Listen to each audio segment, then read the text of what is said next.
Alright, what's up, y'all? I may be taking my last drive in the RX7 right now. And I know in the last video I said somebody was going to come and see it, but I got bailed on me. And the guy that's coming Saturday, so by the time this video is out, I actually skipped a week because I was just busy with family and stuff. What the heck? Good. Somebody left like a glass bottle or something in the road. But I skipped a video last week, so you'll be seeing this on the 18th. I skipped the 11th. I was just too busy to record a video. I was too busy with work and family and everything. So this is the video you're getting, and this may be the last video in the RX7. Now, this person that's picking it up Saturday on the 18th, he is driving all the way up from Texas. So he's already scheduled everything, he said. So I assume this is like a done deal now. I'm not going to take anybody's money until they come see the car and, you know, they're like, yeah, I'll take it. So he's coming all the way up from Texas, and therefore, you know, I assume that he's pretty serious about it because he's been texting me like pretty much every day about it. So the car, I would say this will be the last week that you will see the car. The next time you see me on YouTube, it will be in a different car. It'll be in a Nissan Stagea 260 RS. So I unfortunately will have to skip another week unless something cool happens in between where I get to test drive somebody's car or go to a car show or something like that. But I will probably be skipping another week, and then you'll just be seeing a bunch of Nissan Stagea 260 RS videos. And you will probably also, within the month, I would say probably June, you will see another set of videos for R33 GTR. But for now, I am probably not going to have any more videos on the RX7. It'll all be Nissan products from now on until I decide to get a Toyota Supra after I sell the R33 GTR. And then you'll see me doing Toyota videos on the Supra. I'm looking for a 2JZ GTE. Obviously, it's cheaper to find a 2JZ naturally aspirated GE. So I need the turbo. I want to experience that because, you know, the RX-7, the GTR, the Supra, and the NSX are all cars that people pretty much in the 90s were like, oh, this is it.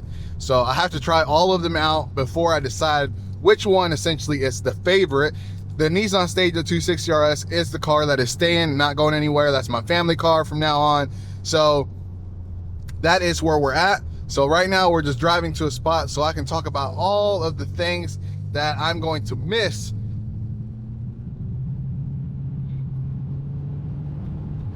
about the RX-7, because I will surely miss the RX-7. So let's talk about it. Let's get to where we're going to stop. Let's talk about what I'm going to miss about the RX-7 and what is really my plan. Like, what is my plan? I have obviously a Nissan Stagea 260 RS. Damn, somebody just hit something really hard right here. I have a Nissan Stagea 260 RS, but what is the plan with everything else? Like, where are we? What are we doing? And what are you going to be expecting from my YouTube here in, oh, somebody has some road work going on over here. So I do have quite a bit of subscribers now, more than I probably thought I would have at this time, and I think the RX-7 had a lot to do with that. So I think when I get the other cars, there's going to be another upbringing of subscribers. So I will say that at least the subscribers they slowed down once I said I was selling the RX-7. I'm not gonna lie, they slowed down once I said I was selling the RX-7, and then once I announced that I was getting a Stagea, they kind of started going up slowly, and then once I announced that I was getting an R33 GTR, it was like another stagnant. So I don't know what people are expecting. I don't know what people are wanting out of YouTube from me anyway. So there is going to be quite a bit of changes when it comes to the channel over the next 12 months, because I never expected to own RX-7. I'm gonna say that right now. Never expected to own an RX-7. I only got an RX-7 because I had to sell. So if anyone doesn't know, I had a bunch of reptiles in the past, accumulated over the course of 15 years. One of my neighbors complained about my reptiles, and essentially I had to get rid of the majority of them because they had to get a bunch of it's just an ordeal. So I sold a bunch of my reptiles. I probably had like $100,000 worth of reptiles, and obviously I didn't get 100,000 for them because I was on a timeline to sell them. So I ended up doing like probably 50, 60 out of them. So a lot less than I expected.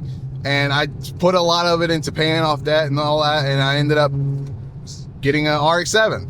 I sold my Miata as well. If you don't remember, I had a Miata as well. I sold my Miata as well, and I got an RX7. So there was still a lot that had to be done in order to get to where I'm at now. But luckily, during that entire process, I also got a new job, paying a lot more, not a lot more, but paying more. And therefore, I was able to now not just get an RX7, but also be able to experience other cars, because why not? I can sell an RX7, which I pretty much have, get these other cars, and essentially be in a better position with the cars than I expected, because if you order them from Japan, you do get them for less than you can get them here in the States. There's a whole process of getting them titled, registered, and everything here in the States, so a lot of people don't like to go through that. You also can't get a loan to buy a car from Japan, so a lot of people don't want to go through that. So therefore, I'm doing that. I'll resell the car. Somebody will get a good deal, because I'm not going to be charging you an arm and a leg, because essentially for me, this is just an experience. So I'm not going to be charging people an arm and a leg to get an R33 GTR once I sell it, because you can find those for like 65 to 75. I'll probably be more on like 60 to 65 type of an ordeal. So if somebody wants to be like, hey, I'll give you 64 right now, you know, I'll take it. Because I need to get my money back, obviously, because I don't want to have a loan on that car. So I had to get a loan on that car. But this car, selling it, I pretty much, where am I trying to go? I could probably go in there. Hold on. But this car selling, I could pretty much pay off the Stagia and be good on that. But I'm not gonna lie to y'all, this car is an amazing car. I hate to have to sell it, but like I said, I'm selling it for reasons that are more than I can essentially explain to people. Like, I know some people are like, oh, if I had an RX-7, I would never sell it. And I was probably like that too. I would have never sold this RX-7 if I knew that the RX-7 was going to be the car that I was going to come back to eventually. I would never have sold it, or selling it. Technically, it hasn't sold yet. So I'm going to get out of the car, talk about a few things that I'm going to miss about the RX-7 that I'm not going to get in the R33. I'm not going to get in the Stagia. So let's talk about those things right now and figure out what it is that I'm really losing out on. So before I get into that, let's talk about one thing. The RX-7 is an amazing car. One thing that I'm going to miss about the RX-7, which I had in the Miata, the pop-up headlights. I'm a huge fan of pop-up headlights, so I'm not going to get that in the R33. I'm not going to get that in the Nissan Stagia, so I have to come back to something with pop-up headlights. So the NSX, you can get those with pop-up headlights, but obviously that's pretty much my only options, unless I want to go back to the RX-7 or go back to an NSX, which NSX money is way beyond me right now. So the other thing I'm going to miss about the RX-7 is how tight of a fit it is. Now, I know I complained about that in the previous video, talking about how small the inside of the RX-7 is, but I'm actually going to miss it because I like to be snug in sports cars. So I'm not too sure yet, because I haven't driven the other two cars. So am I going to be losing out on that? Probably not. I assume the R33 probably has really snug interior. I assume the Nissan Stagia, because it has Recaros, probably going to have a snug interior. But I assume that there's going to be probably a nice little change, because this car is so small on the inside, you can't even fit aftermarket seats in them, more than likely. So you don't have that problem with R33 GTRs. You don't have that problem with the Nissan Stagia, because it's actually a wagon, so yeah, you have even more space. Another thing I'm going to miss out of the RX-7 is the rotary. So let's pop the hood. I didn't do much to this car, as you all know that. This car pretty much stayed stock all the time. I will say that I did a fuel pump, silicone lines, but none of that changes really the car, the heart of the car, which is the rotary. And one of the things with the rotary that I love is the way it screams at you when you rev it really high. So I'm going to miss that sound. I'm going to miss that sound, and everybody's going to miss that sound, because the people that have loved this here in this car are people that are also rotary fanatics. But most people that have heard this car have never owned a rotary, so they're probably like, why would you sell it? It sounds amazing. Well, there's a lot that goes into a rotary. I'm not going to miss having to pre-treat the fuel. I'm not gonna, that mixing stuff is for the birds. I'm not gonna lie. I'm gonna have to do it again when I get an RX-7 again, but I'm not going to miss having to pre-mix the fuel. It was not something that I ever wanted to do, and it's not something that I want to do in the future, but it's something that you have to do with these cars. So while I love the sound of the engine, I'm not gonna miss the reliability issues, which the RB26 also has reliability issues, but not like this one. This one's like above and beyond. As long as you take care of these cars, there's not gonna be much that you need. Once you start modifying the engines is where you start having issues with reliability. So that was one thing with this car. I didn't want to modify anything until I knew exactly what I was getting myself into. I was eventually going to be doing a V-mounts, because that is really the main thing that you do in a car like this, is cooling. Make sure things cool as much as possible, because these engines overheat a whole lot. So right now, having the hood open, I can't feel the heat, but if I were to have the hood closed and I immediately opened up the hood to see the engine, I would feel a rush of heat as soon as I open the hood. And that's because it gets really hot in there, like way hotter than most people can think of. So what am I really losing besides pop-up headlights, rotary screaming at you, and the snugness of the interior? Honestly, the RX-7 is such a car that you would just have to be driving it to understand. One thing I'm keeping off this car is, this is what the person wanted. He wanted a cheaper price tag, and I told him, if you want a cheaper price tag on the car, I will keep the wheels. Guess what? The wheels are staying, baby, because eventually I want to get another RX-7. It would be great to put these wheels on an RX-7. However, somebody did want the wheels, so if that person wants them, that's a different story. I will sell the wheels as well. But if somebody's like, oh no, I don't want them, and then eventually I can't get what I want for them, because these wheels on eBay, they're listed for about $3 grand for really poor quality. This is without tires, by the way, and $5 grand for really clean wheels that have hardly any scrapes or anything like that on them. Mines don't have any scraping on them, but the paint is peeling. So I would put mine right in the middle, like at 4.